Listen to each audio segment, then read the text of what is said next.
বিশিষ্ট সংগীত পৰিচালক ৰমেন বৰুৱা সন্ধানহীন হৈ আছে।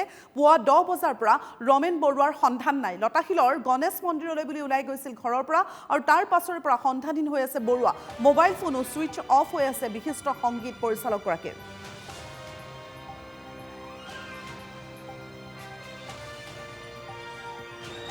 আমাৰ সাংবাদিক বশিষ্ঠদেৱ ফুকনৰ সৈতে আমি ফোন লাইনত সংযুক্ত হৈছোঁ। বশিষ্ঠ, আমি সমগ্ৰ ঘটনাটো আপোনাৰ মুখেৰে শুনিব বিচাৰিম।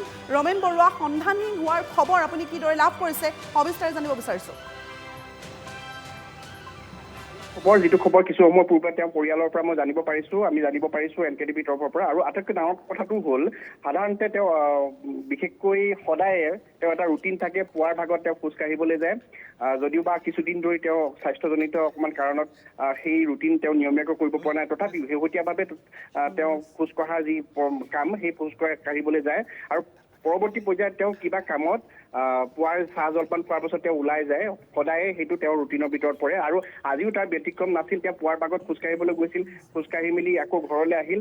অহাৰ পাছত ঠিক 10:30 মানত তেওঁ একমাত্ৰ বিশেষকৈ কন্যাক কৈ গৈছিল যে মই লতাশিলৰ যিহেতু যিসমূহ স্থানলৈ যায় তাৰ ভিতৰত অন্যতম হ'ল লতাশিলৰ গণেশ মন্দিৰ আৰু সেই লতাশিলৰ গণেশ মন্দিৰলৈ তেওঁ ওলাই যাওঁ বুলি কৈছিল।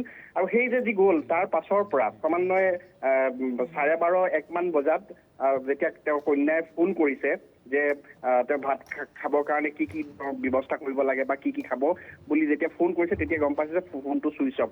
তাৰ পাছৰ পৰা তেওঁ বাৰম্বাৰ যত্ন কৰিছে ফোনটো তেওঁক লগাবৰ কাৰণে, কিন্তু তেওঁ কোনো ধৰণৰ ফোন লগা নাই, ফোনটো চুইচ অফ হৈ আছে। আৰু সমান্তৰালভাৱে তেওঁ য'ত যি অঞ্চলত সাধাৰণতে যায়, য'ত বহে বা য'ত বহি তেওঁ দিনটোৰ সময়খিনি পাৰ কৰে, তেনেকুৱা প্ৰতিটো স্থানত তেওঁলোকে বিচাৰ খোচাৰ কৰিছিলে পৰিয়ালৰ তৰফৰ পৰা। কিন্তু এতিয়ালৈকে এই মুহূৰ্তলৈকে তেওঁ কোনো ধৰণৰ সন্ধান উলিয়াব পৰা নাই বিশিষ্ট সংগীত পৰিচালকগৰাকী, আৰু যাৰ কাৰণে তেওঁলোকে লতাশিল আৰক্ষীক শেহতীয়াভাৱে এটা খবৰো দিছে।